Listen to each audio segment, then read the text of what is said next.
Bring your hands to your heart. Rotate the fingertips inward. Rotate the fingertips forward.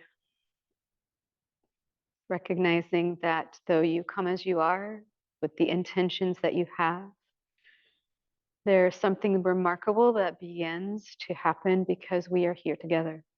Let us begin. Reach the arms forward first and cross the right arm on top. And then turning the palms to face each other, catch hold and draw under. Draw under and drop the elbows, broaden the collarbones. So today we might be doing some weight bearing. We want to slowly build upper body strength. Think about all the joint structures, the anatomy chains, and the traction that happens from a position like this. The challenge is for the wrist and the forearms and the residue into the neck and shoulders. Take the time, come unwinding. Let your hands press into each other, firm the legs. And then if you will, take one leg. Since my right arm is on top, I'm going to take my left leg and park it underneath. And hinge forward. We're just changing the relationships from the shoulders to the hips with regard to this pattern. And then lower toward the floor. Feel what happens in the back of your shoulders. And then lift the load that you are adding and the control through the core. Lower and lift, and think about where your arms are, if they are at the midsection of your body. And as you inhale, come unfolding, shoulder retraction, and return to lacing your fingers this time as you come back, as you drop the elbows, as you broaden the collarbones and the shoulder blades. Invite the hands forward. They might not go far. It might be a millimeter, might be a few inches. It might be all the way, but we're not forcing anything. And then slowly release. Send the arms forward and up. Come into this hip hinge. Load the legs a little bit more. Notice coming to your feet but staying low, and how we are using these combined preparations for a general warm-up. And slowly sit back down. Nice.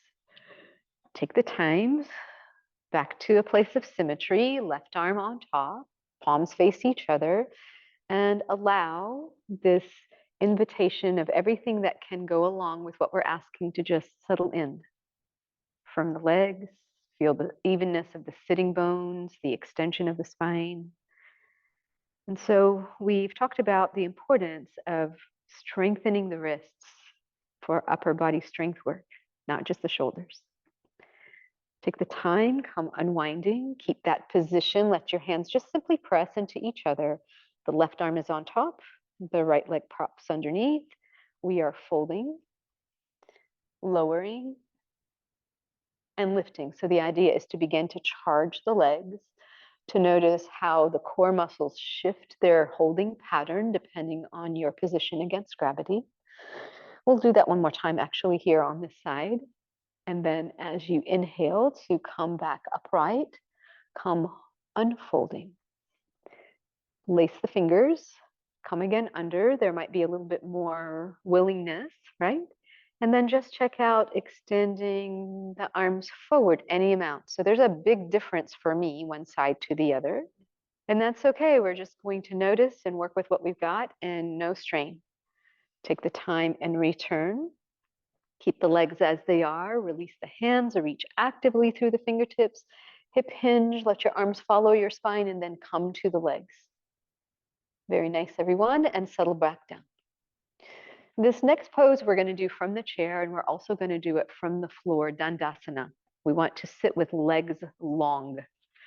So as I have toes back, arms pushing, chest opening, when I push down here, it's not important if you are pushing with the fingertips or the heels of your hands, whatever makes it right for your wrist and your shoulders, but taking the load off the spine and using the reach into the legs to really inform, lengthening the front spine, reaching into the inner heels. Dandasana translates to staff pose. So when we're sitting at the floor, we are upright, yeah? And then release. I want to take my blanket and place it so that I have a landing strip for my shins. You could keep the blanket this way, it would be just fine. And if you want a little bit more support for ankles, you could fold it and give yourself a little bit more density. So here is that blanket. We're going from Dandasana staff pose to Ustrasana, which is camel, and we're easing in. So I want to hold on to the chair. I want to just drop one shin, and I'm just dropping the leg under. And isn't that great that I get to be close enough to hold on to the back of the chair? If that's not going to work for you, just take your time. Come to the floor, and then wind your way back, and we're going to get there together. But while we're here, press back, lift your gaze, and just notice using the shin to press down and back. My ankle is supported. I could consider keeping the blanket all the way to the ankle, right? And so the shin gets to use the surface and it gets to press down and back. It turns all of this on. Great. There are many variations, many options. When it's new, the idea is to invite that baby back bend. Baby back bend. Let your head follow your spine. Notice how your arms have a different angle to bear weight. Decide how much push you want to give it. And then we're going to switch legs. We'll back off, and then we'll do more. So take your time. Here comes the other leg from a place of stability. I want to press the shin back, the other foot forward, lengthen the tailbone down without tucking the pelvis, and just begin to broaden across the collarbones, lifting the gaze, loading the arms. Similar to Dandasana, our arms are in a position that are slightly behind us, here more so. So strengthening the back of the shoulders is what we get. Let's consider this. While your hands push into the chair, can you bring that front foot closer? Can you swing the other leg and use that to return? If that's not comfortable, please turn around, plant the toes, come to standing, help yourself, come around, right? So we're gonna back off and we're gonna do more. The blanket is really not impeding you. You could keep it here, you could ignore it. But Ustrasana can be practiced from the chair also for the sake of the upper body. So I'm going to turn my chair and just show that I could sit for sure near the front edge of the chair, and I could take the arms back, and I have this greater back bend. So the next time we go to the floor, if this is your preference, this is a great practice, a preparation for camel pose. We're moving the sternum forward and up, and not in a hurry to drop the head. If this is irritating to your neck, then look more ahead. But while we're here, let's put two of our poses together and begin to practice variation. I'm going to leave one hand to the outside of the chair. I'm going to take the other arm forward and up.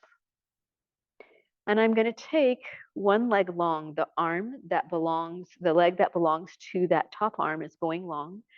And I want to, while my sitting bones are even, just rotate and drop back. You can slide back and open, but just notice the back bend and the light twist that gives you traction. Keep reaching up.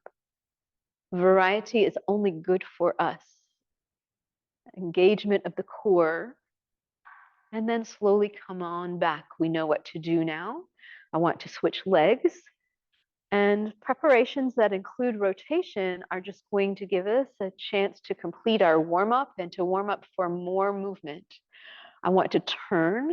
I want to either push down, catch hold some aspect of the chair, or catch the shoulder and invite traction.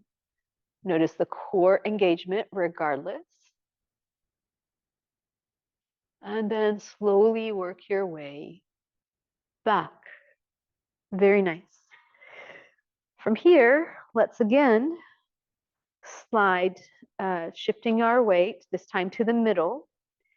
And we'll incorporate a chair pose that we'll do from the floor as well. So I want to ignore the blanket, put one foot in the center, take the other leg and cross it over and hold it high. And so here, I'm going to turn toward the knee. I'm going to hug the knee. Take the other arm behind and consider lifting the leg. So just notice how the foundation of the body, that long leg ahead of you, is going to be similar to that staff pose, Dandasana. We get a little core work while we're here. Can we bend the bottom knee, lower the leg, straighten the bottom leg, extend? Those of you who are taller may decide that you need to be further forward to just stay in charge of this upright position. And depending on your back strength, if you've spent your energy, how close you want to be to the back of the chair. All right. As you come back to center, draw hold of that bent knee, draw yourself up. We're reminding ourselves that we want to get long before we twist every time. And so here we are, other side. And I'm just going to change my angle to keep us together. So the other foot to the center. Here we go. We are turning. Whether you push or you pull, I'm choosing to hook the chair. I want to come into a deep twist any amount, and then to lift the bottom leg and extend. So when we get to the floor, we will have a slightly different feel for this pose. Right now, it is in our warm-up, and we are creating traction for the shoulder, core engagement. Very nice. Staying upright. Beautiful. Now we're going to work our way down, and then we'll work our way up again. Come back to center. Keep the residue of length.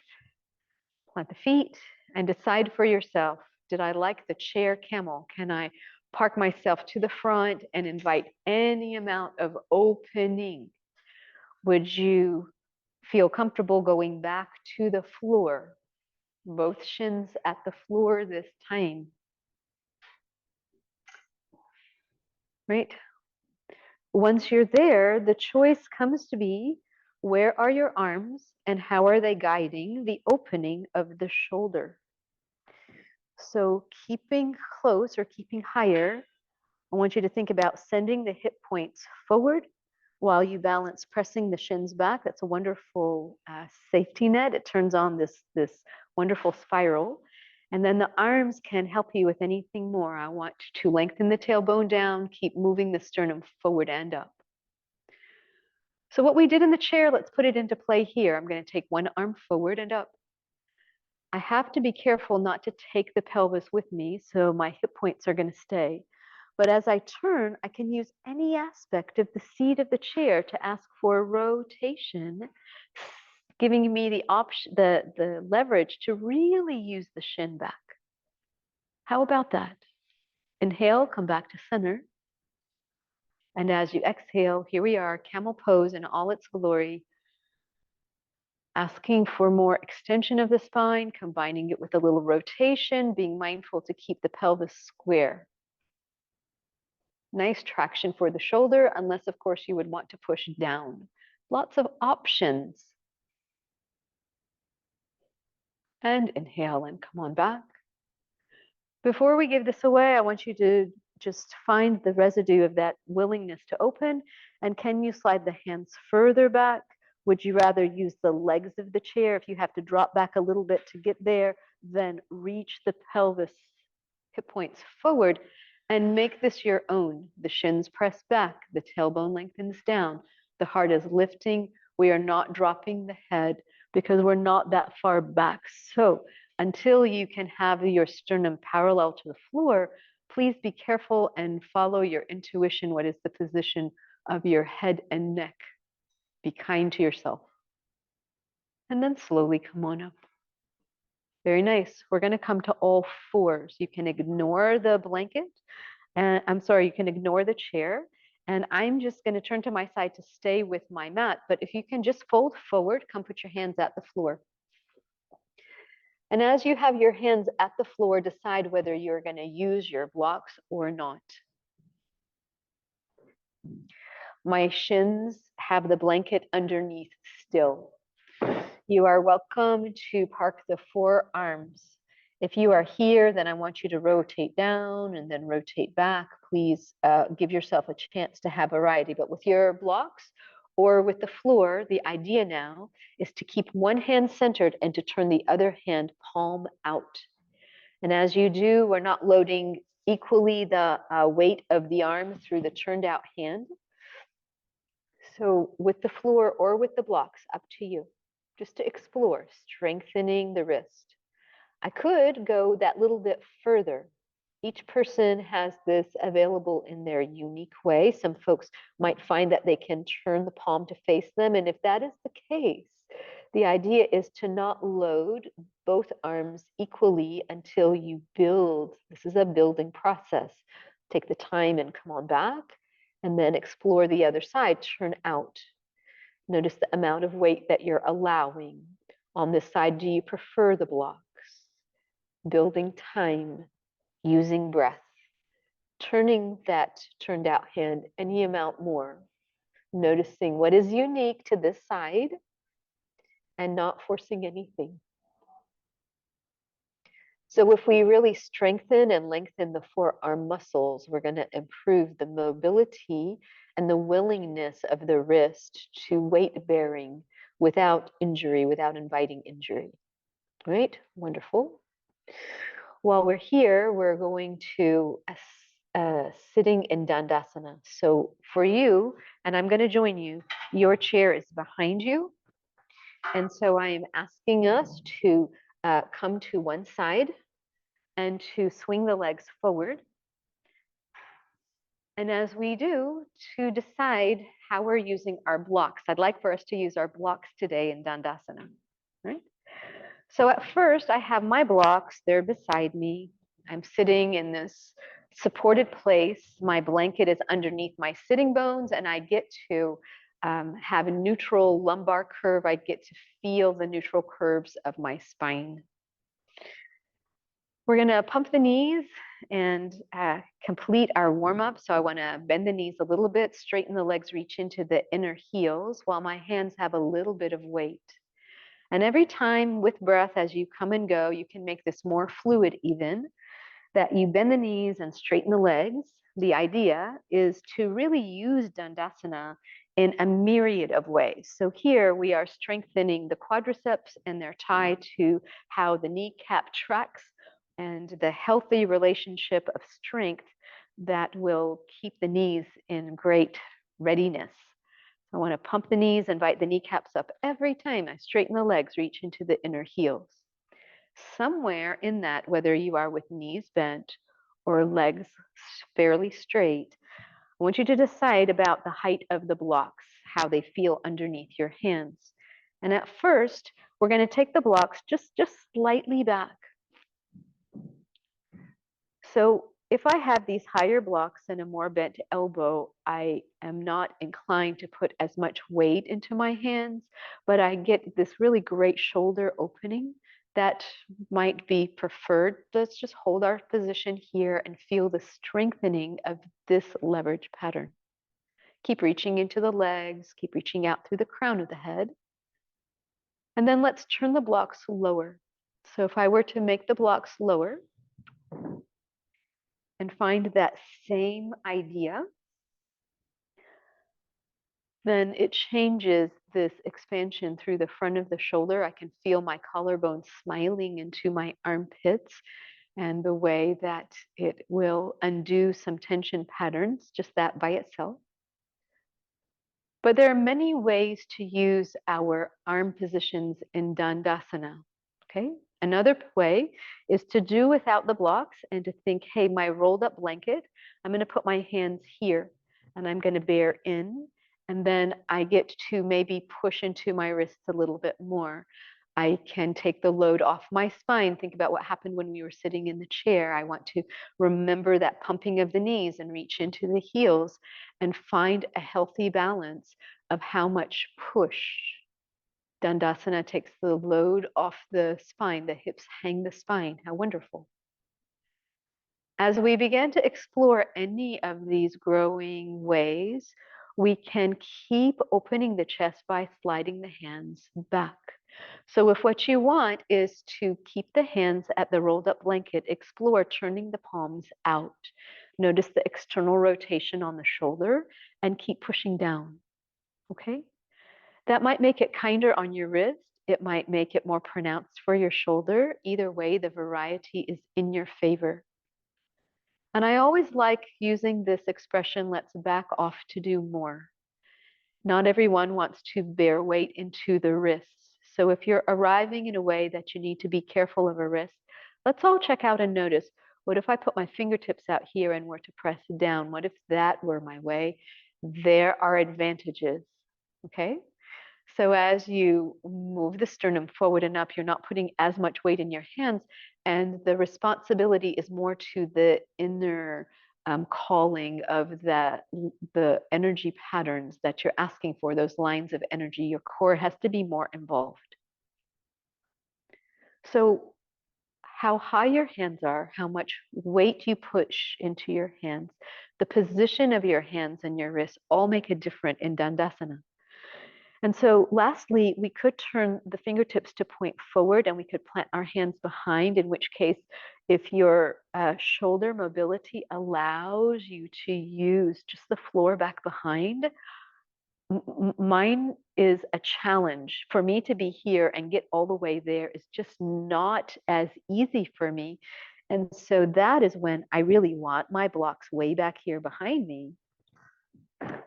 And I can use that same idea and think, hey, my fingertips point forward, but my hands are rolling off the edge of the blanket, and it keeps me from being here. It presses me into this upright pose, hence the name staff pose, Dandasana. Okay, so we get a lot out of that. And what I hope you get is not an overwhelm, but recognizing that there are so many ways to make our poses unique to us, and not to be hesitant to practice something that takes us out of our comfort zone or shows us a tightness or a weakness, but to stay. I like to use the expression staying power. What arises when you use your staying power? How do you not give in, but use it for learning? All right, we're ready to move on. We're going to stay sitting at the blanket and again pull in where we had been. Shake out your hands if you need. And do this. Open your arm, open and close, open and close, open and close. Take your hands to your T, open and close. If your wrists get tired, it's okay. Just keep opening and closing, so that how your hands talk to your shoulders, talk to your spine becomes a benefit with variety. And then shake out your hands. Great. Our next position gives us a chance to go back to twisting. And we did this in the chair. I want one knee to come to the midline, to the middle of my mat. And then I can take the other leg and prop it up. And I could bring that leg across. So we used this in another sequence. We talked about the options of either folding the blanket or sitting with a block to sit higher. And from this angle, I can remind us that either aligned or across, I still need to keep my sitting bones even. I want to draw myself up, and then I want to turn in the direction of the knee. So my opposite hand can hug the knee, and I can prop up behind. Isn't it wonderful today that you have the chair, that you have the blocks in case you need? Because one variation you could take is to take your arm into the chair and catch hold and draw yourself into it, so that both arms help you in the rotation. That puts a different taste to the strengthening twist. My first teacher, Lala, used to say, we're going to use everything in the room. We're going to use what we've got, okay? And that includes ourself. Turn your head and look over the shoulder and behind. Pull the legs in towards you. Sit at your tallest spine.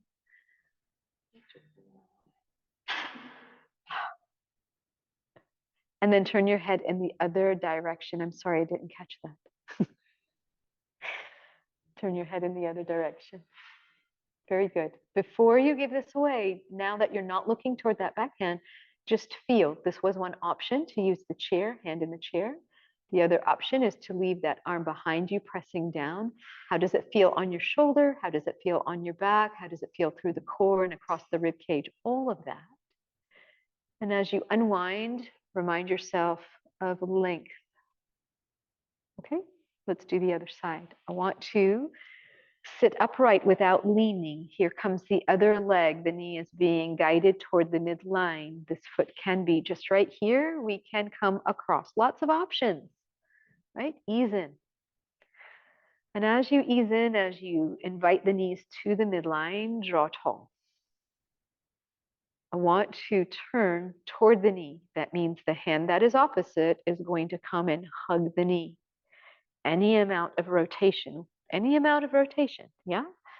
And then what happened on the other side? Where did you go? What did you use? Can we build a balance?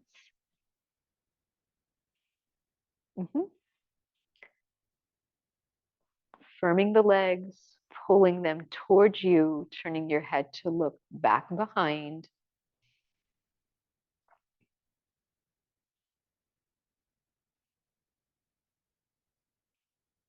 And then turning your head back to look over the other shoulder almost. I don't get very far, that's as far as I get.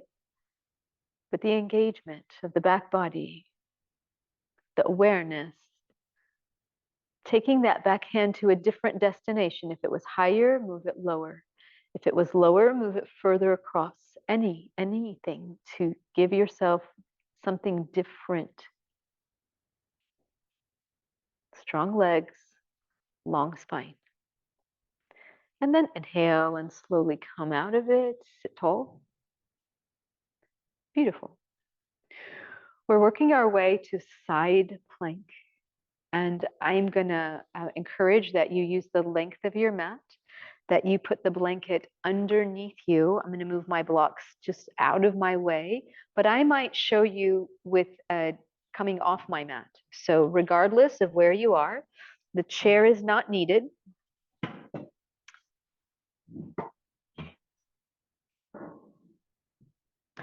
If you'll open up your blanket.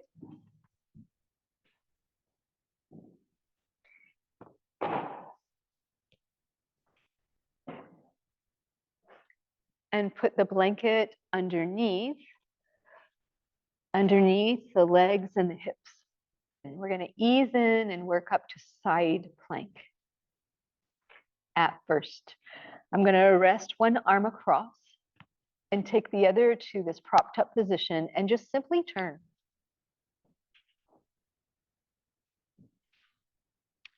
And then come unwinding. The other arm comes across. I prop up and I simply turn.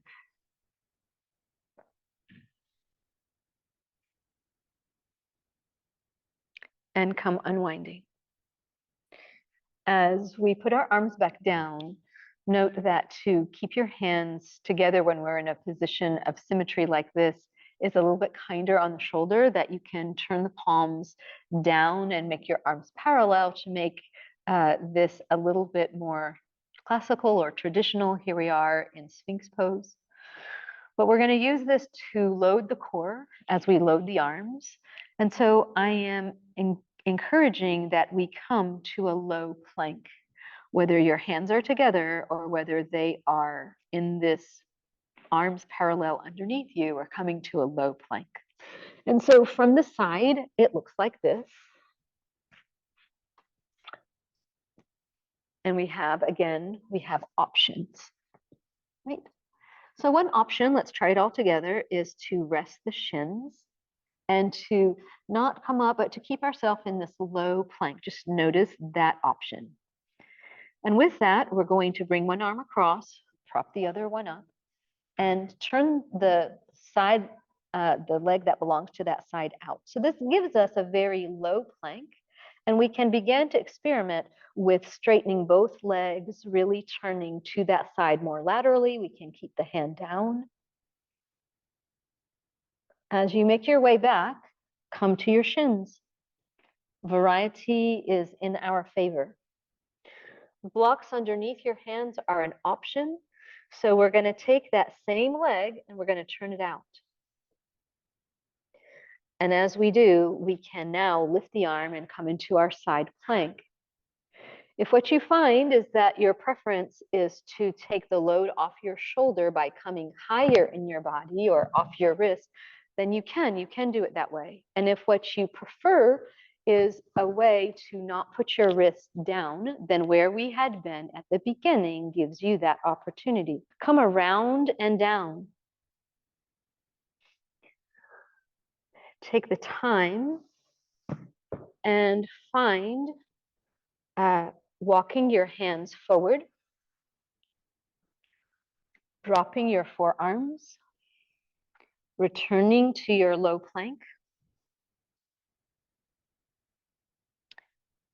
and dropping the other shin. The other leg turns out. We have an opportunity to bring the arm across and prop up as we had been. And what that looks like from the side is this. And so that is actually more work than it seems. As you come to all fours, let's try it from a higher position. So that's where I'm going with these progressions. I want to take the same side leg, turn it out. I want to consider lifting the arm. And you might be surprised at the stability that you have to build time, to have a little bit of staying power. All right, we're going to try one more variation for today. As you come back to all fours now, just recognize that I'm going to take that outside leg and I'm going to turn it so that it is at a 90-degree angle. And as you lift the same side arm, as you come into your side plank preparation that way, the action in the legs is to pull the legs toward each other. In the next lessons, we're going to revisit this, become more familiar, build more time, and try different preparations. Make some progress, come around and down. Simple transition. Remember, you can put your forearms at those two blocks. Here comes the other leg. I'm turning the leg out. The shin still gets to press back. My knees have 90 degrees. I want to ask for a lot of action. So I'm pulling the legs toward each other using the bottom arm to help turn the rib cage, keeping the neck neutral and the spine long. And exhale and come around and down. Here comes the surprise. So without the chair, can we come to our shins? And if you're here now and it's not comfortable, then find your way to sitting back in the chair and trying Ustrasana in the chair, right? But we're backing off to do more, so it looks like this. Instead of this full back bend camel pose, I'm doing a preparation. I'm going to drop back and then come forward. So I want you to keep with that. My arms reach actively so I can drop back. And I'm using this because of its core work, the balance work that is involved, how we load the back, how we're reminded to keep the shins pressing back. Now that you know yourself, place yourself somewhere in that range. Keep reaching forward with one arm, take the other arm back, and reach actively. Feel the opening in the holding pattern. Inhale, come back up. I love being able to sneak some Pilates into our yoga practice because so many Pilates exercises come from yoga poses. And the genius of Joseph Pilates to take certain poses and apply his take on things is in our favor, actually. Inhale, come back. Beautiful. We're using our transition now to a downward facing dog to work our way back. If you'd rather turn and use the chair beside you, parking one leg forward to work your way back, all good. While I'm down here, I'm going to move the blanket out of the way.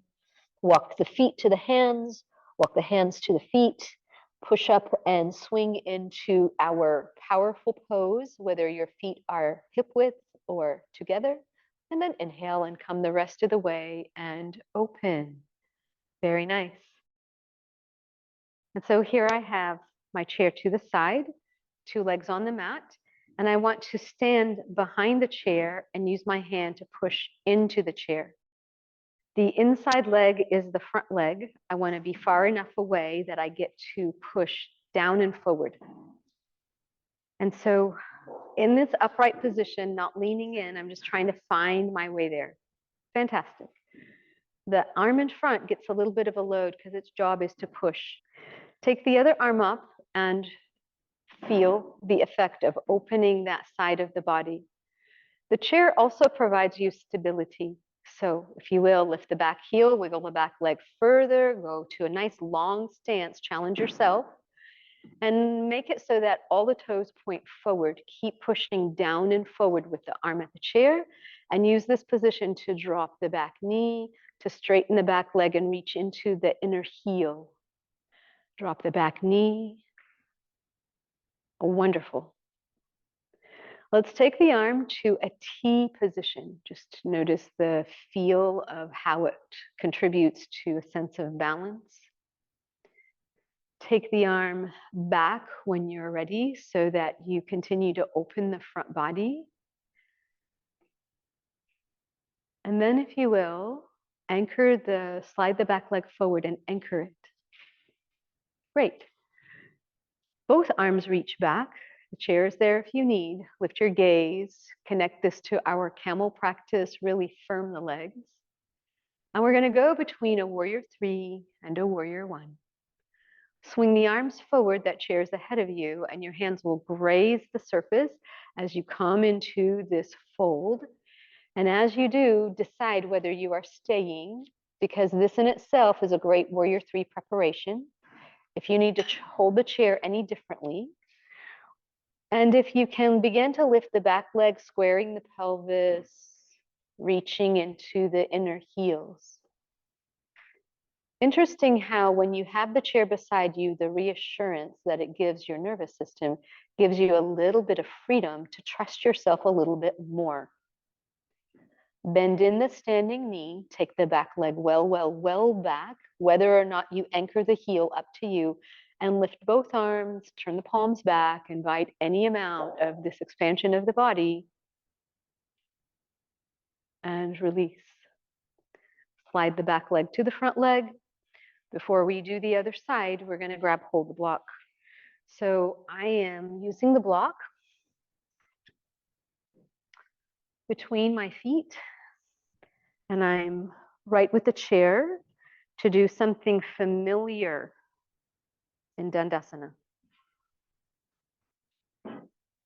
If we can pick up the inner edges of the feet, catch hold the block, roll the soles of the feet to the floor, and just notice our feet. I want to anchor the inner heels, the big toe mounds, lift the arches of the feet, the other 8 toes, and feel this internal spiral. I have this from the outer hips to my inner heels. I have that spiral. It leads the lengthening of the tailbone down, the lift of the pelvic floor, the lower abdominals. And I want to hold on to that as much as possible. My hands are going to just barely rest. That's the idea.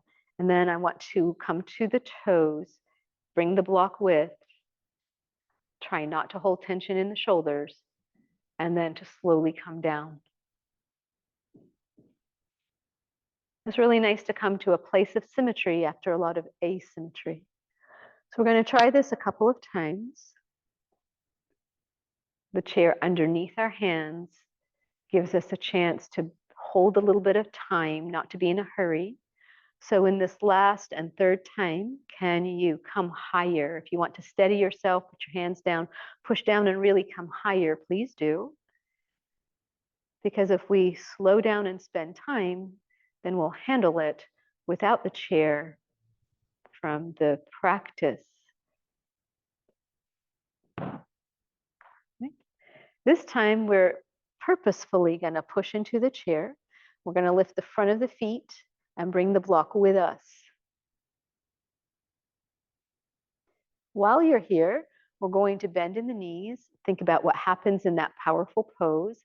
Typically, we talk about how we don't need our toes and we can lift them. But here we're lifting the entire front of the foot. It's not important how low you go, but it is important that you send the sitting bones back. This is not tucking under. This is not cat. This is more like cow. Take one arm forward and up. Keep the feet up best you can. Keep reaching away with your rib cage. Put that hand down with the other arm. Notice how you're loading your legs And how you're able to stay with the shin more perpendicular to the floor. Wonderful loading, strengthening. And then inhale, come on up, keep the feet up, keep the feet up. Heels are at the floor. Bear down, ask a little bit more of the lift in the front body. Very nice, everyone. And one last time, come up to the toes. Don't overthink it.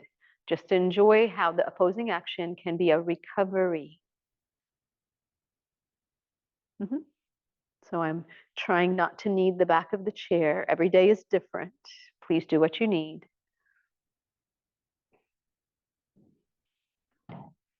So to come into that warrior one practice, you can simply turn around or you can move the chair to the other side. Yeah?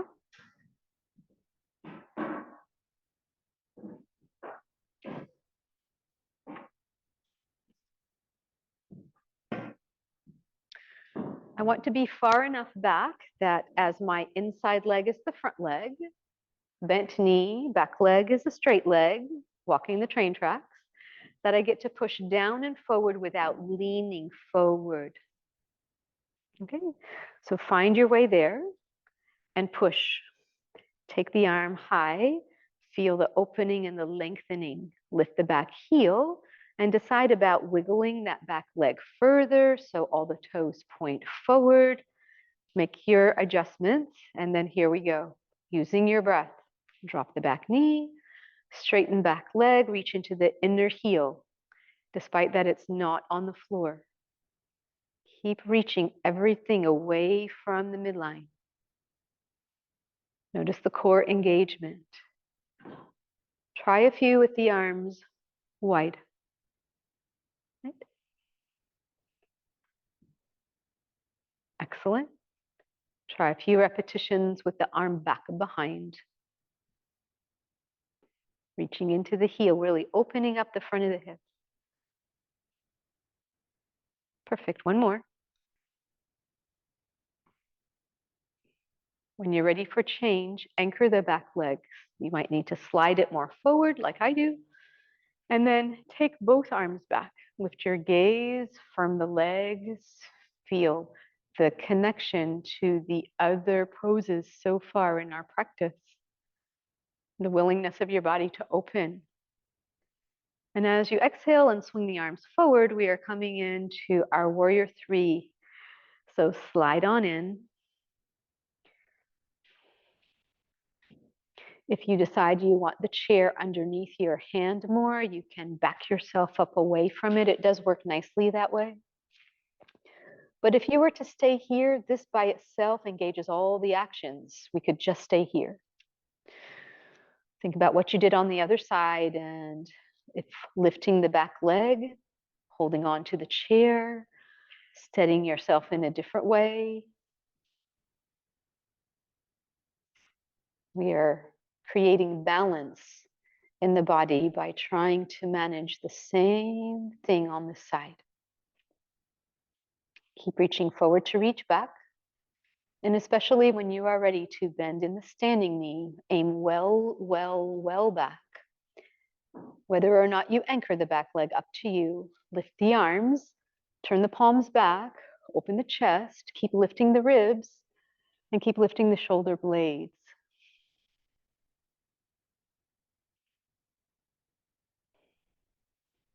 Staying power. And release, step the feet together. Very good. So we'll turn the chair around and we'll use it to face us, and we'll repeat some of that warrior three, because that's what we do in yoga. We come again, time and again, and we practice again. So while you're here, I want you to think about how you back up from the chair that allows you to, similarly as if you had come to all fours. And I'll show this way. So if you have all four legs on the mat, back up so that you have this half of a fold. Okay, again, we're using that same idea of I had some asymmetry and I'm coming to this place of symmetry. It's very centering and grounding. But here we are back to asymmetry. One leg is going to prop up behind. The opposite arm is going to reach and catch the back of the chair. If we did nothing more, then these are the actions and the lines of energy that we need for our warrior 3. We'll come time and again to this practice, but today's work goes like this. I want to keep neutral spine, not hanging from my waistline. I'm staying neutral, lifted lower ribs. And I'm going to lift the back leg. Now I have stability. One hand pushes and the other one pulls. And I want to keep bringing the knee toward the chest without rounding in the back and straightening the leg back behind. I'm keeping pelvis square because my arms have some load. They help me control what the shoulders and the pelvis is doing. And I'm just going to keep coming in. It's not important how close you come, how far you go. We're going to do 3. It would be wise to move with breath and to keep your mind on your body, neutral spine. Lower that leg. Swing up to sit. Inhale to open. Exhale to return. Plant your hands. Think about that place of symmetry. Just pause and anticipate. And we'll do all of that on the other side. Here comes the other leg propped up. The arm to catch its position. Nice leverage, nice traction. Pelvis square. And we're lifting that back leg any amount. Each side is different. I want to draw in and press away. Not important how far in you come, but that we're not inviting cat pose into the body with this preparation. We're holding the position while we move the leg, and we're letting all of the core muscles make adjustments around that. Very functional. Lower the leg. Hands to the chair. Come up and sit. And come and stand. Nice. Beautiful. You could use the chair and come toward the floor. You could use your downward facing dog to get to the floor. I'd like for us to use one block and for you to use your blanket as you need. So some folks will want their blanket as their pillow. Not important.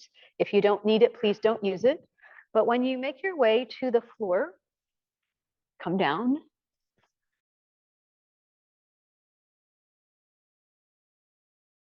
Neck neutral, head centered. We'll place the block between the knees. The arms go to that T position. You get to decide the position of your palms. But we'll start this way. I want to press down and lift the pelvis and shift my pelvis to the right. I'm going to bring my knees to my chest and rock the knees toward the left elbow. The arms press down. You can use the knife edge, the pinky finger to press down, or the palms or the back of the hand, up to you. Come back to center. Keeping that, we're going to go again. We can send the legs, the heels, a little bit closer to the ceiling so the lever is longer, and we can rock again. And we can inhale and come back. You can take the right arm and move the block to between your feet to have more of a requirement. The holding pattern gives you more core work to have to manage. So as you rock toward the knees, keep drawing in and inhale and come back to center. Now keep the block between your feet, plant your feet. Center the pelvis. If you need the block to be more, to be wider, please do that. I have mine narrow. And then lift to your bridge. Lengthen through the back of the neck, reach the inner heels forward.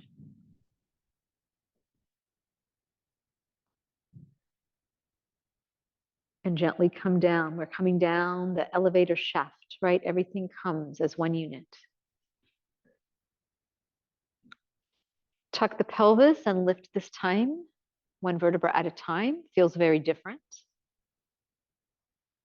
Return in the same manner. We're going to come back and use this a little bit more. So one vertebra at a time through neutral spine. And please go back to the elevator shaft. You are lifting a little bit, shifting the pelvis to the right, bringing the knees to the chest. The block is still between your feet. We're going to work our way backwards on this side, and we're just going to rock the knees toward the right elbow. Inhale, come back to center. Move the block to between the knees. Take the arms wide again. Keep the knees close. Aim for the elbow. Shoulder blades staying at the floor. Inhale, come back to center. And this time, if you will, send your heels a little bit higher toward the ceiling and come again. Come again. We'll revisit this pose in other sequences. Inhale, come back to center. And as you exhale, plant your feet, catch hold the block, center the pelvis, come up into your elevator shaft, slide the block underneath the pelvis, reach the arms towards your heels, and notice letting go any tension in your neck. To notice if the block is in the right place, lift one knee to this tabletop position and then the other leg. And if this is a comfortable place, the block is in the right place. If you need to move it up a little bit or shift it. There are some folks who need the block to go the other way. They need it to run lengthwise rather than widthwise with their body. So if that is you, please adjust. No misery allowed. And take the legs tall toward the ceiling. This is considered a recovery. It takes the load off the legs. It's an inversion. Has all the benefits of inversion. Relaxing the nervous system, supporting the cardiovascular system. Your heart has to pump up to your feet. Asking a specific holding pattern of the core.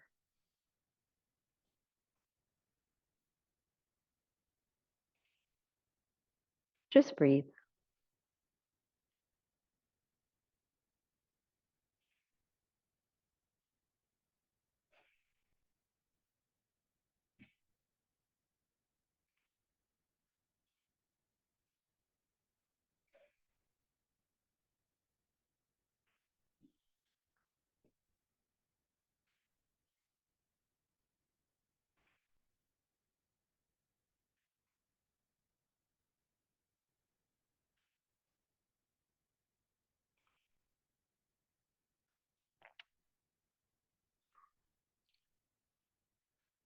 When you're ready, bend in your knees. Place one foot at the floor and then the other. We're gonna do a small preparation called pumping the hips. So whenever you've been resting the pelvis on the block, we want to ease out of it. So I want you to load your legs and make the pelvis lighter on the block. And then set yourself down again. Let's repeat that. Load the legs, bear into the floor, make the pelvis a little lighter. Take it just off the block a little bit and settle right back down. Exhale and repeat again. Bear into the legs, come a little bit higher, swing the block out of the way. And when you're ready to come down, we're going to come down one vertebra at a time. We are imprinting the spine, lengthening the spine as we descend, rolling through, imprinting the lumbar spine, coming into neutral lumbar curve. And when you're ready, take your legs long. Take your arms to your T. Make your feet as wide or wider than your mat. Gently rock the legs around and then settle in. Your body is in a star shape. Bring your focus to your breath.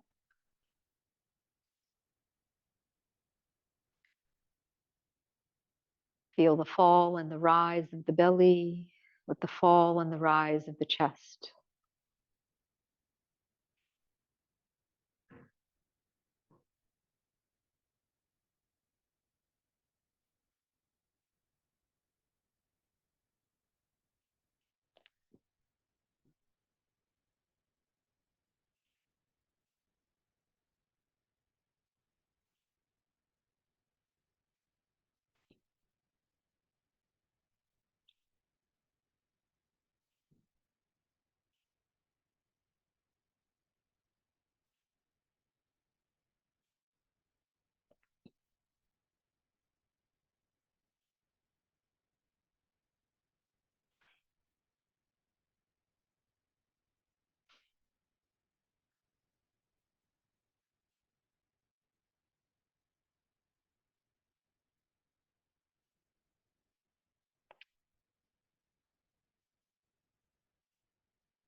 You're always welcome to stay as long as you wish.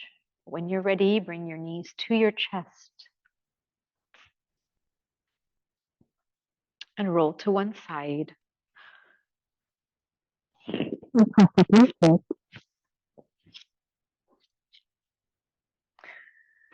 Sit comfortably. I always like to sit with a little bit of height. But just take time to acknowledge your practice. Rotate the fingertips inward. The time spent, your intention, and what opens before us when we practice together. Namaste.